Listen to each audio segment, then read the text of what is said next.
Packet বাদাম আইনে গোল গোল হয়ে বসে কুটিয়ে কুটিয়ে খায়, তাহলে কি রেওয়াজ করে কোন দিন? অল্প কয়েকজন মানুষ যে যা করতেছেন আমি উপরে বসে দেখতেছি, মাথা নিচে ওইটা খালিও টের পাচ্ছে যে বাদাম খাচ্ছেন। ফাঁকা জায়গা যদি কেউ রাস্তার পাশে পায়খানা করতে বসে, মানুষ আসা শব্দ শুনলি কি রে কন্দি, মাথা নিচে রে, মাথা যত নিচে রে তত ওই পাশ উঁচু হয়।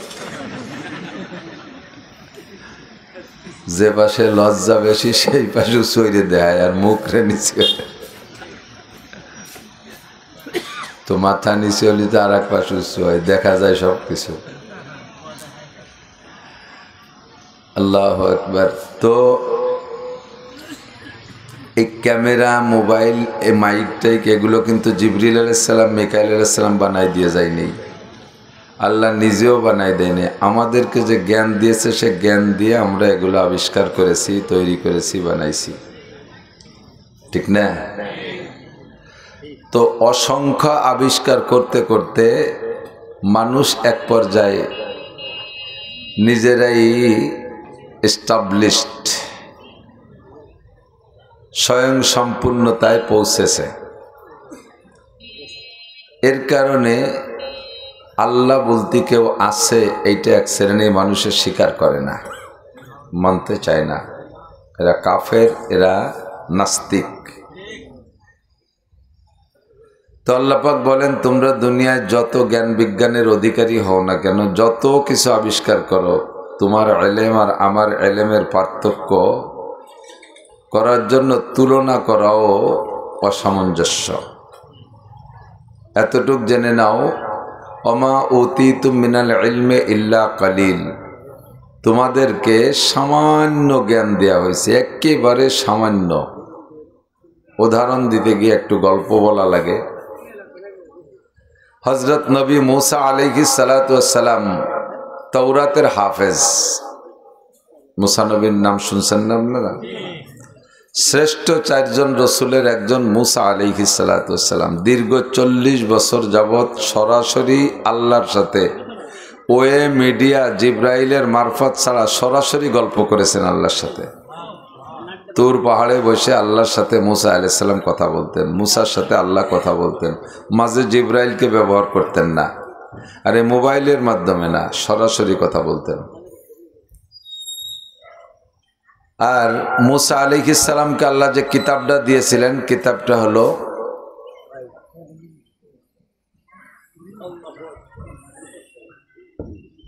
এক 1000 পারা। কোরআন শরীফে কত হাজার পারা? 30,000, মাত্র 30। আর তৌরতে 1000 পারা। কোরআন শরীফের আয়াত সংখ্যা 6236 অথবা 6666, দুই রকম গণনা। আর তৌরাতের এক এক পারায় 1000 আয়াত, 10 লক্ষ আয়াত বিশিষ্ট কিতাব তৌরাত। কত বড় কিতাব! এই পুরো কিতাবের হাফেজ ছিলেন মুসা আলাইহিস সালাম। উম্মত 6 লক্ষ, মাত্র 6 লক্ষ উনার কলেমা পড়া উম্মত, তাদেরকে নিয়ে উনি বয়ান করতেন।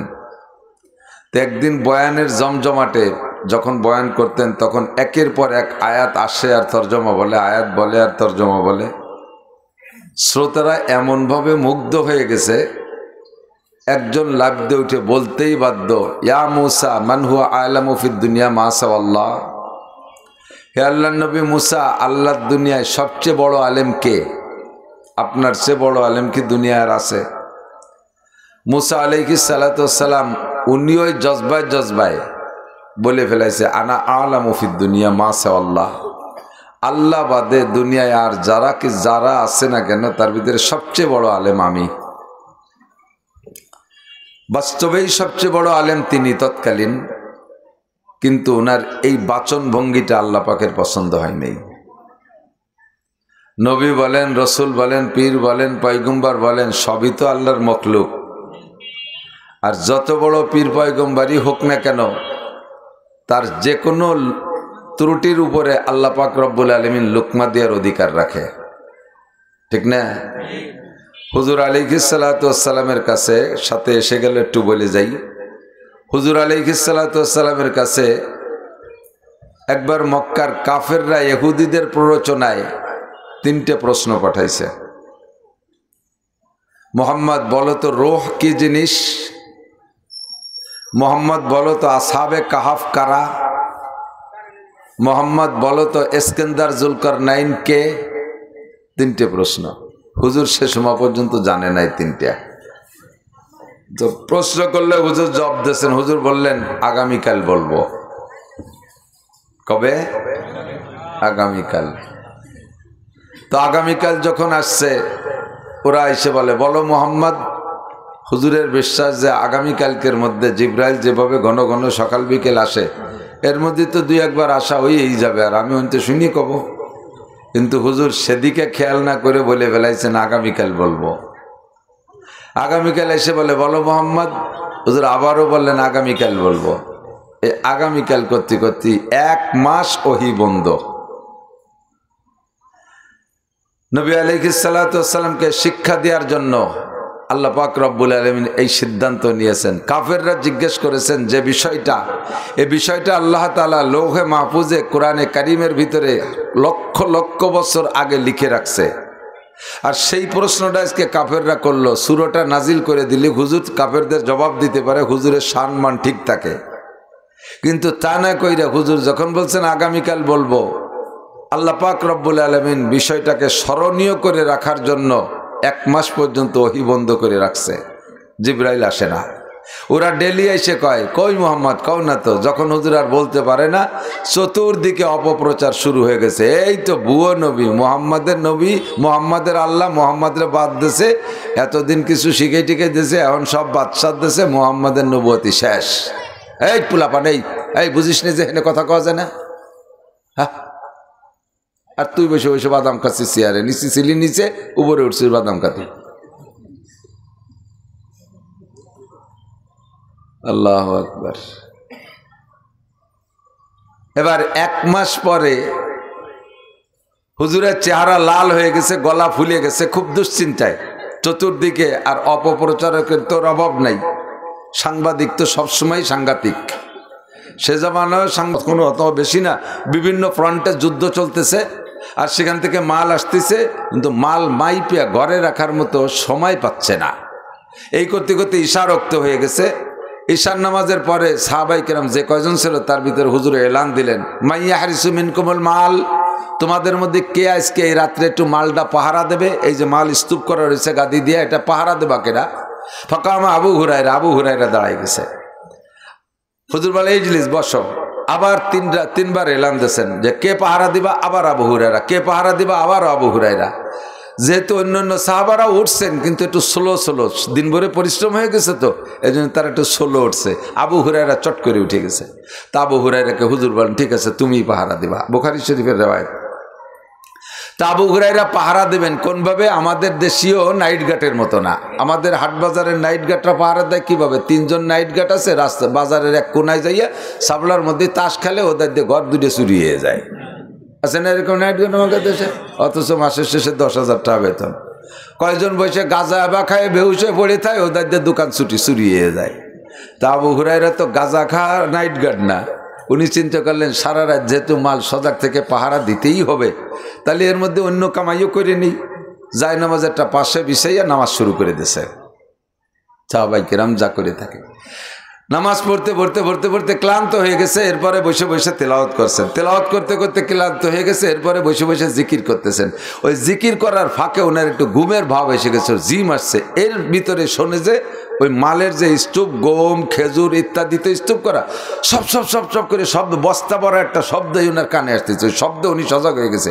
যাই দেয় যে স্তূপের অপর পাশে এক বুড়ো, জম্মের শীর্ণ বুড়ো, এই গিরিয়ে গুড়ি সব শুলিয়ে গেছে, কুজো হয়ে গেছে, রুকু হয়ে থাকে সব সুবা। এই বুড়ো বস্তারটা ভর্তিছে সেটা মাল দিয়ে। বুড়োরে যে হ্যাঁ বুড়ো, আমি এই জায়গায় নাইট গার্ড পাহারাদার, আমার হুজুর মোতায়েন করছে, তুমি আমার কাছে না শুনি বলে মাল ভর্তিছ? বুড়ো কয় বাবা আমারও যে অবস্থা, বাড়ির সবাই এই হালাত, কয়দিন যে খাই নে তা কের মনে নাই, এই মাল নেব, রাত্রে খাওয়া হবে, তুমি বাধা দিও না, আল্লাহর কসম আর কোনোদিন আসবো না। বুড়োর ওই দুর্বার হালাত দেখে হযরত আবু হুরায়রা ছেড়ে দিয়েছে আর কয়ে গেছে যে আল্লাহ লা আতিকা গদান, আগামীকাল আসবো না।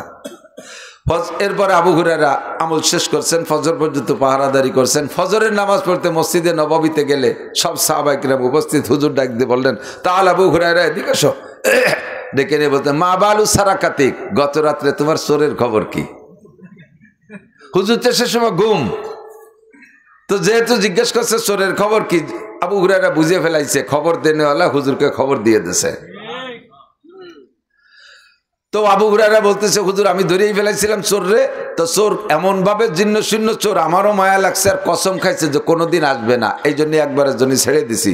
সে বলছে আল্লাহ আতিকা গদান, কাল আসবো না।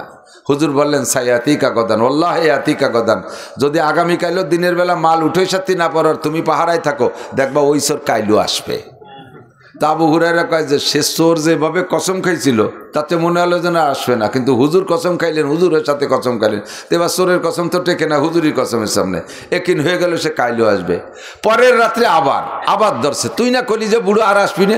আরে বাবা, তার দুপুরের আগে শেষ হয়ে গেছে জানিয়েছিলাম, তুমি যদি আমাকে বাড়ি যাইতে আর দেখতে তাহলে আমার আশা লাগতো না, তুমি দিয়ে আসতে। তা আজকে এই বস্তা নীতি দাও, আল্লাহ আতিকা গদান। একটা শিক্ষণীয় আমল আছে সামনে, এই জন্যই বলতেছি গল্প, যেহেতু হাদিসের গল্প, এটা আমার বানানো গল্প না, কোনো যুক্তির গল্প না। দ্বিতীয়বার আজকেও ছেড়ে দিয়েছে। হুজুর আবার বললেন কি খবর? কয় যে হুজুর সত্যি আইছিল, কিন্তু ও আর কোনোদিন আসবে না, আজকে যে কসম খাইছে খুব কড়া কসম খাইছে। হুজুর কয় আল্লাহ আতিকা গদান, ও কাইলও আসবে। দিনেও মাল উঠেই পারে না, আবার রাত্রে আবু হুরায়রাই পাহারাদার, ওই গভীর রাত্রে সেই বুড়ো এসে আবার বস্তা ভর্তিছে। আজকে যে দড়ি দিয়ে দড়ি বান্ধি ফেলাইছে, দড়ি বান্ধি ফেলাইছে, তোরে আজকে নিয়েই যাব। বদমায়েশ বুড়ো, ডেলি সিটারিয়র, এই বয়সে সিটারিয়রে, তোরে আজকে নিয়েই যাব। বুড়ো কয় বাবা তোমার পায়ে দড়ি, আমার ছাড়িয়ে দাও। কয় না, তোরে নিয়েই যাব। এবার ওই চোর কয় বাবা মোহাম্মদের কাছে যাচ্ছি, আমার কোনো সমস্যা নাই, কিন্তু ও জায়গায় ওমর আছে, ওমর রে ভয় পায়, ও আমার গেটি ফেলাই দিবে না, আমারে মেরে ফেলবে, ও জায়গা আমারে নিও না। তো বলে না, তোরে নেবই। যখন ছাড়েই না আবু হুরায়রা, এবার ওই বুড়ো বলতেছে, বাবা তোমার একটা আমল শিখাই দেব, এই আমলে যদি তুমি খুশি হও তাহলে কি ছাড়বা?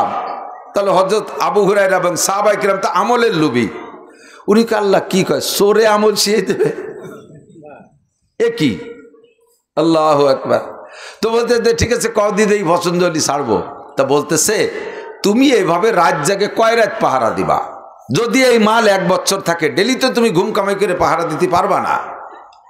তোমার ঘুম কামাই করে পাহারা দেওয়া লাগবে না, তোমার এই মাল পৃথিবীর যে কোনো জায়গা, তোমার ইন্ডাস্ট্রিজ থাকুক, কলকারখানা থাকুক, গোডাউন থাকুক, গুদম থাকুক, ছেলে মেয়ে থাকুক, বউ বাচ্চা থাকুক, ঘর বাড়ি থাকুক, দালানকোটা থাকুক, ব্যবসা বাণিজ্যের দোকানপাট থাকুক, বিশ্বের যেখানেই থাকুক না কেন, তোমার সব জায়গায় নাইট গার্ড সেট করা লাগবে না।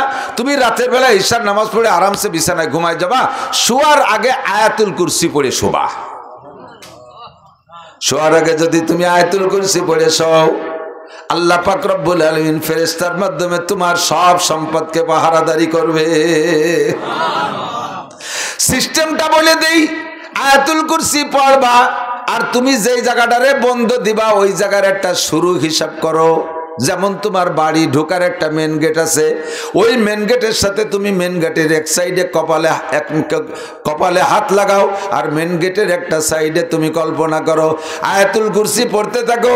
আল্লাহু লা ইলাহা ইল্লা হুয়াল হাইয়ুল কাইয়্যুম লা তাখুযুহু সিনাতুন ওয়া লা নাওম লাহু মা ফিস সামাওয়াতি ওয়া মা ফিল আরদ মান যাল্লাযী ইয়াশফাউ ইনদাহু ইল্লা বিইযনি ইয়ালামু মা বাইনা আইদিহিম ওয়া মা খালফাহুম ওয়া লা ইউহিতুনা বিশাইইন من علمه إلا بما شاء وسع كرسيه السماوات والأرض ولا يؤوده حفظهما وهو العلي العظيم।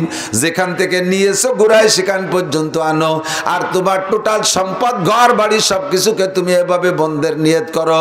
আল্লাহ পাক রব্বুল আলামিন সারা রাত ফেরেশতা দিয়ে তোমার সবকিছু হেফাজত করবে। তোমার আর ঘুম কামাই করে পাহারাদারি করা লাগবে না। ওই বাউন্ডারির ভিতরে রাতের ভিতরে সারা রাত চোর ডাকাত গুন্ড বদমাইশ এমনকি জিন পরি দেও দানব ঢুকতে পারবে না।